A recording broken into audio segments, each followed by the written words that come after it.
Star জলসার পর্দায় আসতে চলেছে নতুন ধারাবাহিক।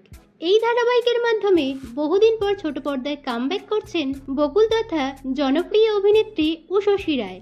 2015 সালে অভিনেতা জিতু কমলের সঙ্গে মিলন তিথি ধারাবাহিকের মাধ্যমে প্রথম অভিনয় শুরু করেন অভিনেত্রী উষসী রায়।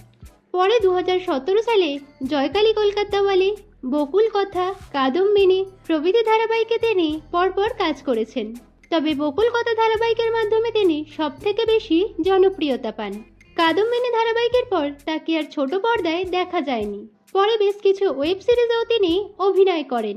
তবে দীর্ঘ 4 বছর পর পরিচালক রাজ চক্রবর্তীর হাত ধরে পুনরায় মেগা সিরিয়ালে কামব্যাক করছেন জনপ্রিয় অভিনেত্রী উষসী রায়। আর তার বিপরীতে দেখা যাবে টেলি অভিনেতা সুস্মিত মুখার্জিকে। পরিচালক স্নেহাশিস চক্রবর্তীর বরণ ধারাবাহিক দিয়ে প্রথম অভিনয় শুরু করেন অভিনেতা সুস্মিত মুখার্জি। তারপর মাধবীলতায় তিনি অভিনয় করেন। এবার এই নতুন জুটিকে দেখা যাবে জলসার পর্দায় আগত নতুন ধারাবাহিক গৃহপ্রবেশে। ঘরের মেয়ের সাগর পাড়ির গল্প নিয়েই এই ধারাবাহিক, যেখানে সুস্মিত মুখার্জির চরিত্রের নাম আদ্রিত ও উষসী রায়ের চরিত্রের নাম শুভলক্ষ্মী।